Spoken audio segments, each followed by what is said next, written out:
back to the next episode of the Let's Chat Derbyshire podcast. We're joined today by Matt. This is actually following on from a previous episode where we spoke to Amelia, Matt's partner, about her experience of postpartum psychosis, and we'll be talking today about his experience of what she went through. If you've not already, I would suggest listening to Amelia's episode, which is episode 21, just so you can get an idea of what we're talking about today.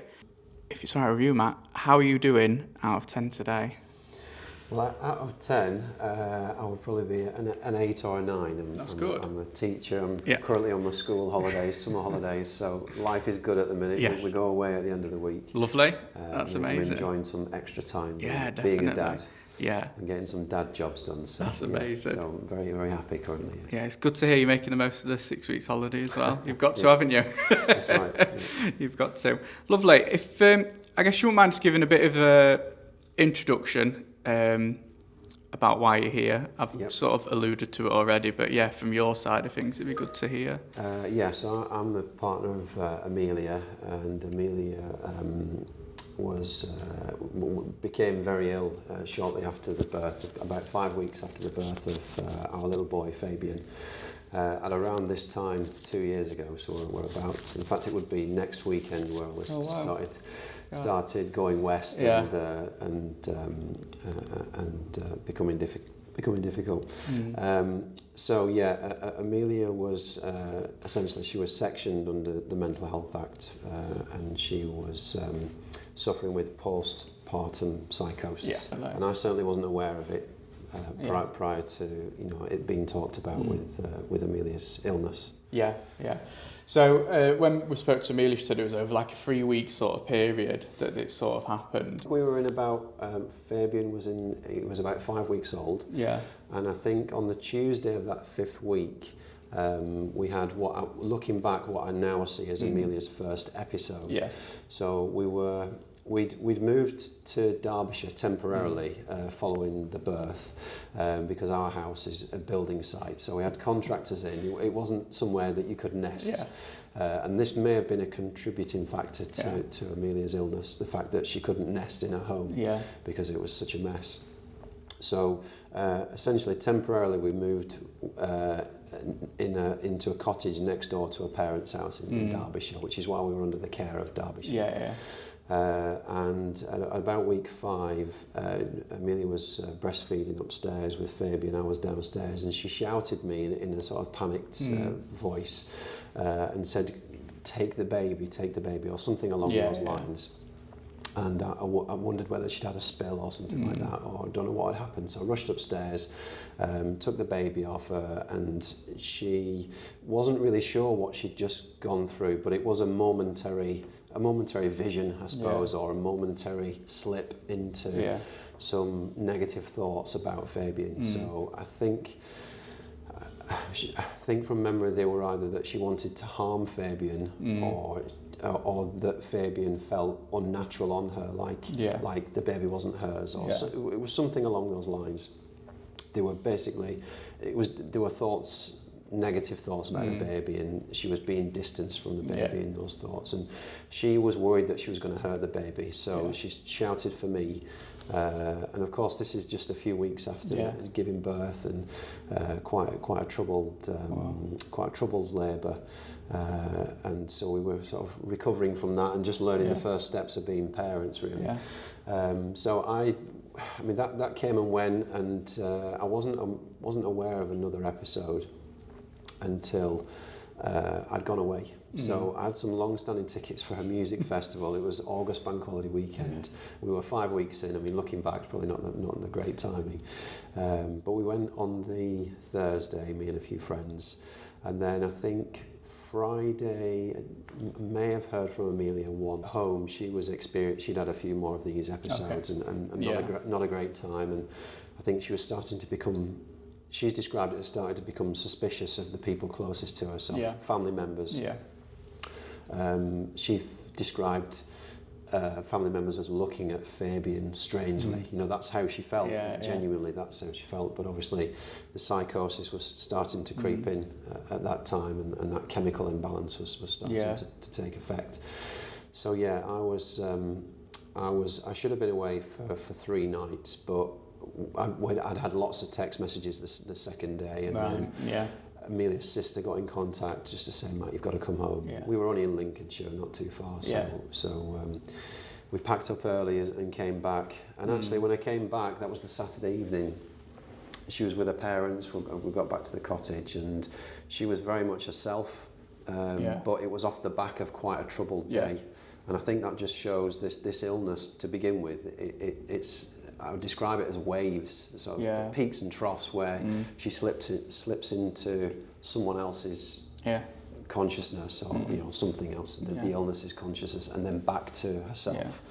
And I was quite reassured when I got back. Fabian was fine. Her parents seemed quite relaxed, and although they'd had quite a difficult day. And Amelia seemed pretty good. But then the Sunday morning, this is the sort of morning after I got back, things accelerated from there. And I can talk more about that if you need to. I guess what was it like for you at that start? Obviously the first episode and stuff. Did you just think it was just, nothing to worry about? On the Tuesday, I mean, I was aware that I was also aware that we were in the bonding stage. We were late, or Amelia was late to establish the breastfeeding because she'd had a spinal headache following a failed epidural. So these were all sort of contributing factors towards her trauma, basically, and that's how it's been described to us. These were all factors that tipped her into this psychosis, we think.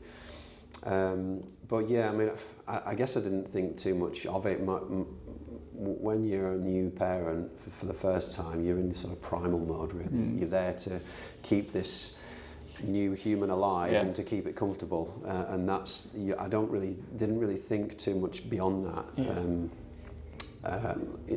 It's only looking back I can see that was our first episode. By the Sunday, things had really accelerated, and this switch, or the wave between your normal self and the illness, the balance was starting to tip the other way. So they weren't just episodes, isolated episodes. The episode became prolonged. So she was in that mode of psychosis for hours at a time. Wow. And then it just became permanent. Over the next few days, we would only get glimpses of Amelia, and then she wasn't sleeping. She went 3 days without sleeping. So she was up all night talking about this, and she feels this, and she feels that, and this is whilst we're trying to care for a baby and do the baby's feeds. And we were all living together in this cottage, so we were well supported by her parents.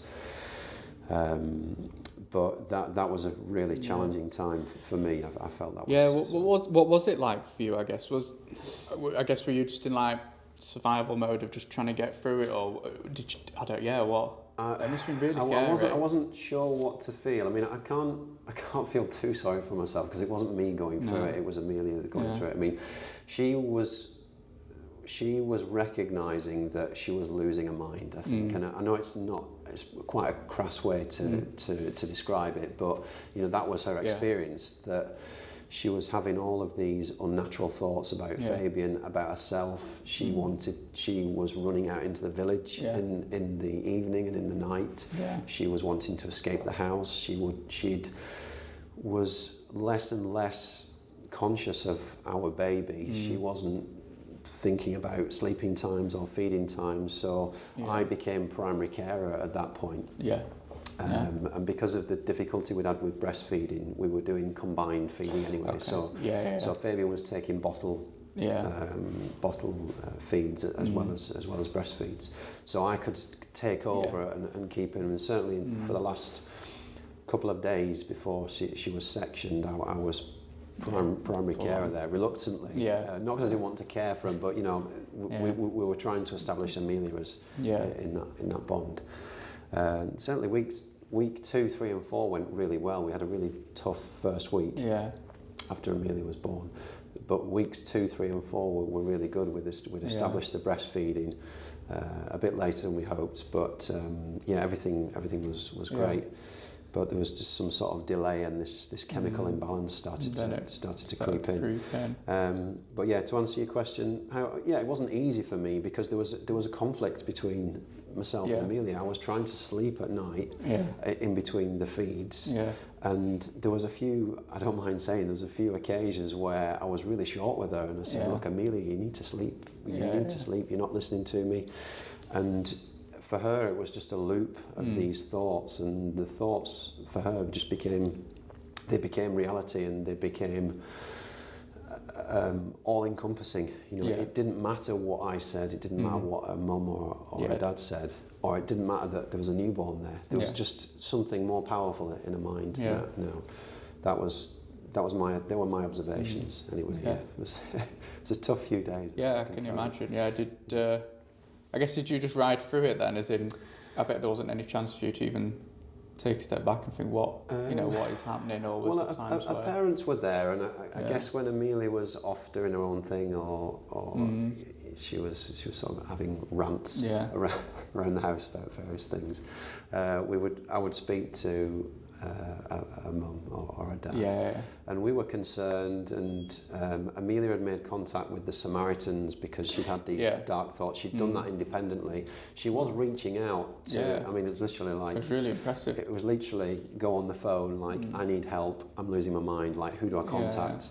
And one of the people we contacted, and I think this was through the postnatal health visitor. So you have quite frequent visits after birth. He referred Amelia quite early on. Sorry, she referred Amelia quite early on to the outreach team. Okay. I think over that weekend, either the Sunday or the Monday that I was back, we had a visit from the first visit from the crisis team, the mental health crisis team. So 2 members of staff from Derbyshire came out to see us. They talked at length with all of us. We were all there, Amelia's parents as well. And initially I thought we made some progress, but essentially you could not get through to her, and you could not describe the reality to her. She was, the illness makes these thoughts real in her mind. They were in everything that she experienced was entirely real. And of course, when we contradict that arouses her suspicion of us. So we became her mum, sorry, less her mum, but certainly her dad and me started becoming the ogres, and that we were out to harm Fabian, or we were out to harm her, and eventually it was about, you're going to kill me, or my dad's going to kill me.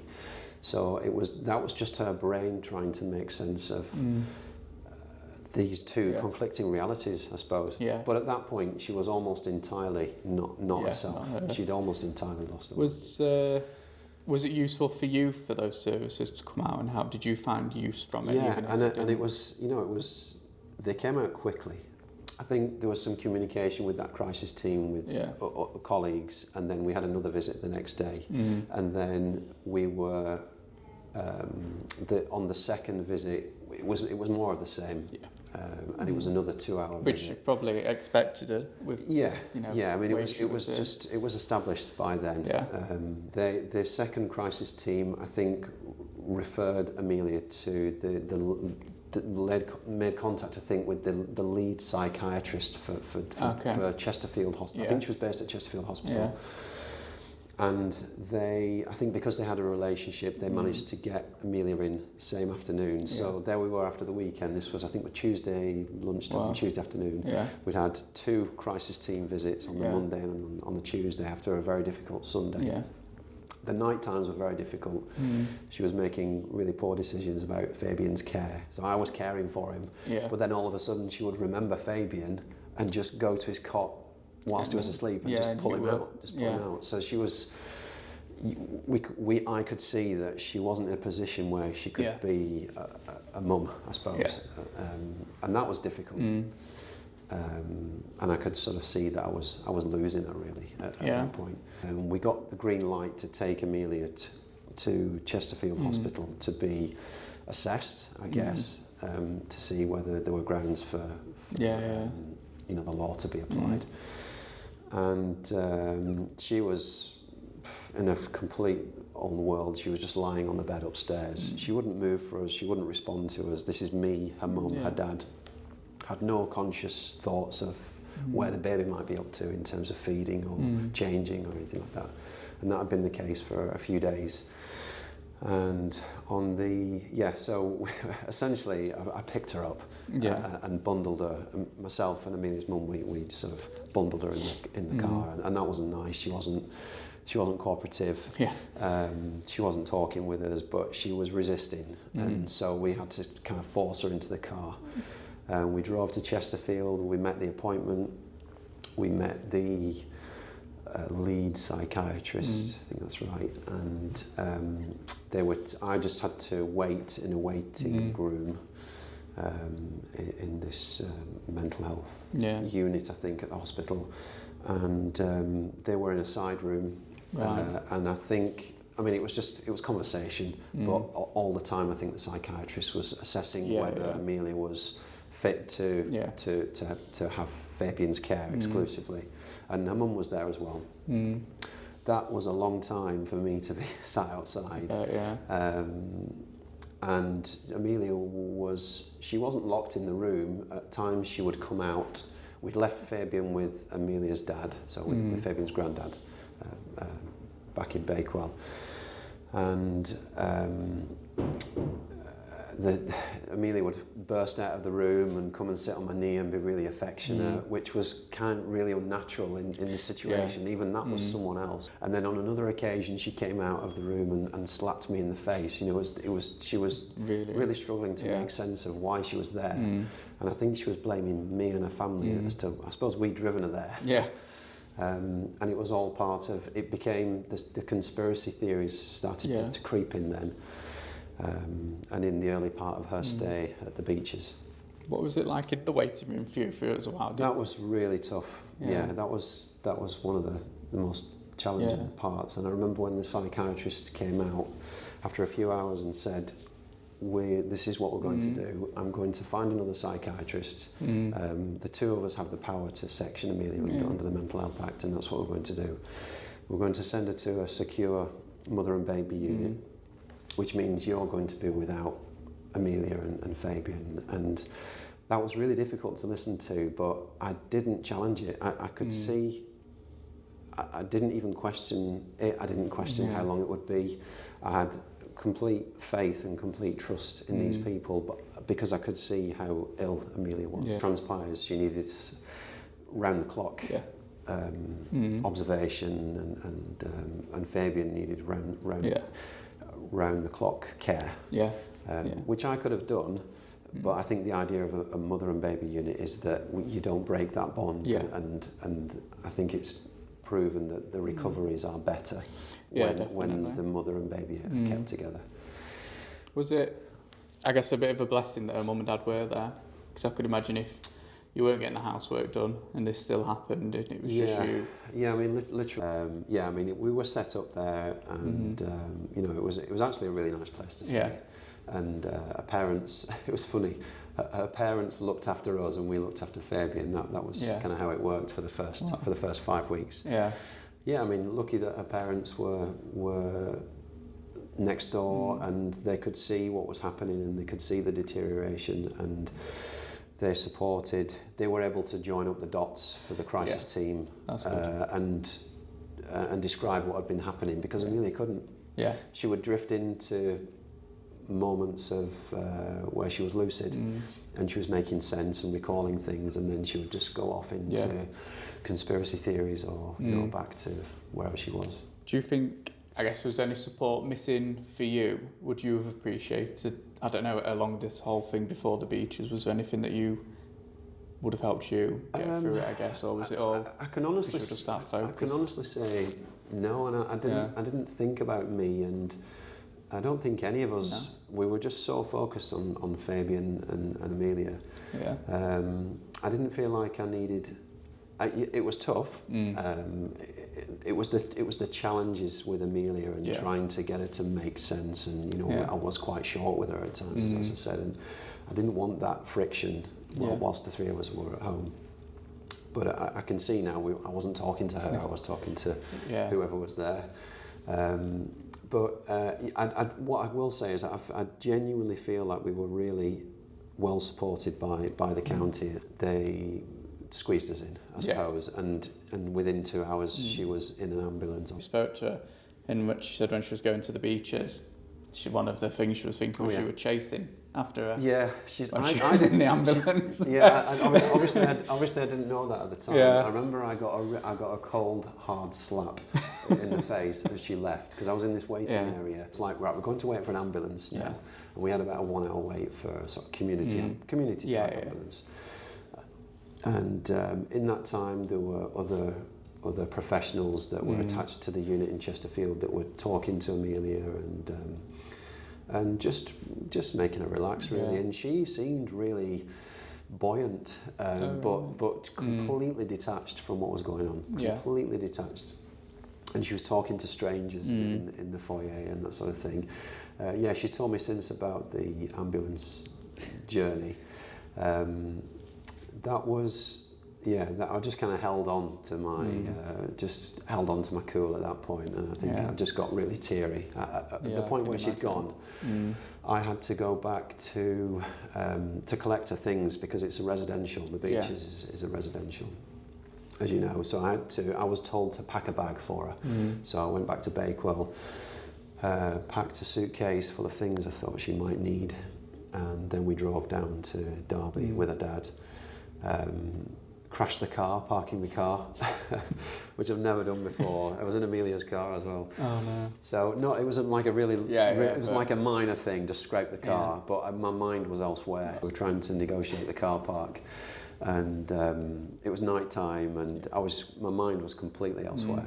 Oh yeah, we got there. By that time, it was late evening. It was dark. And exists on its own. It has its own kitchen and its own everything there. So.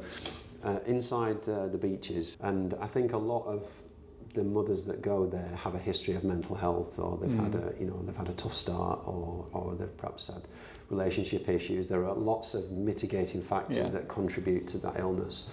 So Amelia was quite atypical of a patient there, because prior to 5 weeks earlier, there were no real issues in her life. We have a very comfortable life. We arrived, and there was a whole army of nurses there, and they were fantastic. But Amelia was not wanting to be there. She was really, I'll say, uncooperative is a very polite way of putting it. She was lashing out. She was resisting anything, really. She was resisting food. She was resisting changing. And at one point, Fabian was there. We got Fabian there, and everything was so reunited at the mother and baby unit, and we were just trying to get her. The mum was there as well, and dad was outside, and we were just trying to get her acquainted with, hey, Amelia, this is where you're going to be living for a while. So it's not an easy thing to get across, especially someone who is not herself anymore. At one point, Fabian was in the room, and Fabian was settled, but she grabbed Fabian off one of the nurses, and she pulled 5-week-old babies. She pulled Fabian close into her chest in a kind of possessive way, the way children do, I suppose, and really squeezed Fabian, and there was no damage to Fabian, but it was not something that if you were of sound mind you wouldn't have gripped a baby like that. So I think that was just another indication of I guess she was how ill she was, and that she was some of her behaviours were unpredictable, I suppose. So we had to restrain her, and then she was restrained on the bed by a member of staff. She was abusive to a member of staff, and that was really difficult, and I was just apologising on Amelia's behalf. I guess Derby's a trek, isn't it, from Bakewell for you to go down? Down the 515, that's right. Through what did it look like for you? Because Amelia was saying, for her, she began to feel more herself, and she was spending more time with Fabian and stuff, but what was it like from your side, being at home? Well, very strange, because firstly we were living in a cottage, so I had another 2 weeks of my school holiday left, and I lived in the cottage. So I lost Amelia, lost my partner, lost my newborn baby to a mother and baby unit 30 miles away, or probably more than that. Actually. So I visited every day with a mum, and we stayed there. I had that luxury because I was off to spend several hours a day with her. And she was still really ill in the first week. Really, the medication was started immediately when I think that night she was started on some medication, and the type of medication was tweaked over the course of her stay. And I think in total she was there for a couple of months. I was in an empty cottage. It was funny. I said at the time, I described it as the cottage was full of baby things, but no baby. So full of baby apparatus, all the things you need for a newborn baby, but no baby.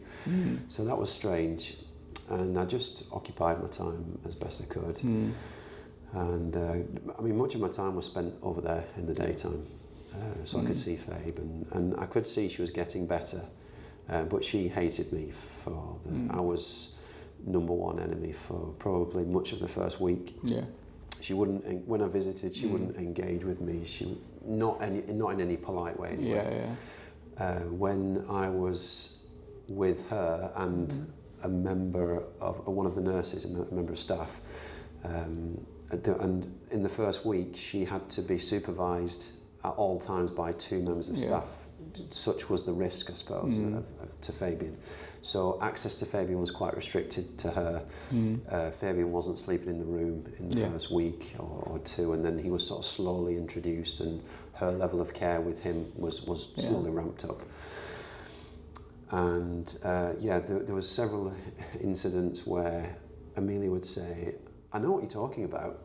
I know it's all a conspiracy. I know you're trying to kill Fabe, or you want to keep me in here, or." And then she would say things like, if I spoke to a nurse, she would say, "You're talking in code. I know you're talking in code. Wow. You don't think I'm stupid," things like that. So she was really confrontational and not cooperative.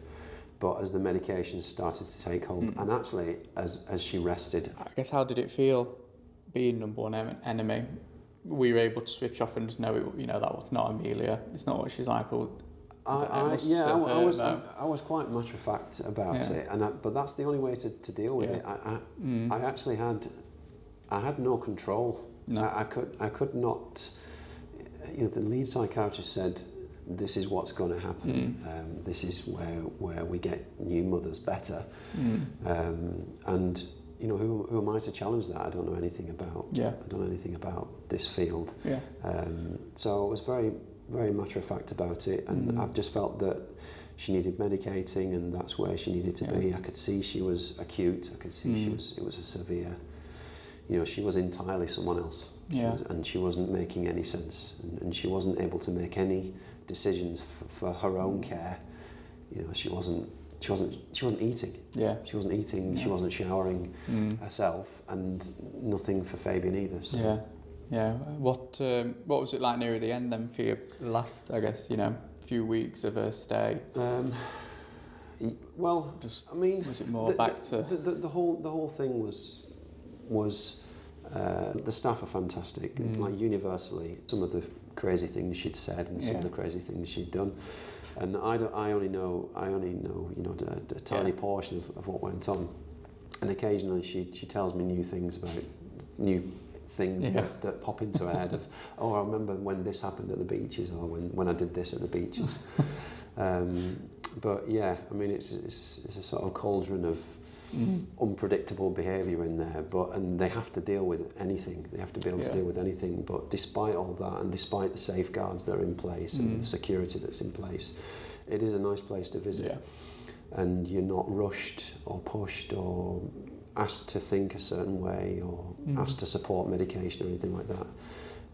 Nothing but praise really for the care she had. It was phenomenal. Yeah, that's lovely. And I know Amelia said when she left, things were pretty much how they were. You managed to get that bonding time, and and things did progress. But I guess that was on the back of the beaches, being able to support you, being able to still get that bonding time and build that family. They're very good slowly reintegrating the mums into the care, whilst giving them rest and letting medication take effect. They monitor the medication closely. They interview the mothers about how they feel, and eventually that led to an afternoon out. Or I remember at first we were allowed to walk around the hospital. That was our first outing as a family since she'd been ill. We were allowed to put Fabe in the pram and leave the door and walk around, and then we would go up into the main hospital and go and get a cup of coffee, and so we were allowed like an hour out, and then we had to come back in, and then that was extended to an afternoon, so we went to the National Trust for an afternoon, and then eventually it was an overnight stay at home, and then that extended to her being released, for want of a better word. That's her care then became remote when she was back at home. That's lovely. Yeah. I guess, is there any, just before we wrap it up, any words of advice, I guess, for the dads that maybe partner is just struggling with, being a mum, or they're struggling being a dad, or just any... I don't think... I think if you asked any new parents, mum or dad, whether they'd had any struggles, I think everyone would say yes, whether there was, pressures on the relationship, or work pressures, or pressures on other children, or whatever, other family members. There's so much going on when you bring a new human into the family. Was good too. Yeah. No, that's great. Thank you. Lovely. So thank you for your time. It's been great just hearing it all, and I think it follows on just nicely from what Amelia was talking about as well, and linked some dots together as well. Thank you. You're welcome. So you've been listening to the Let's Chat Derbyshire podcast. Don't forget to like and subscribe. And like we said, if you've not already listened to it, do take a listen to Amelia's story, because it does sort of add up quite a lot of the dots from what we've spoken about today. We will put links into the beaches and other perinatal support services as well in the description below. Thank you.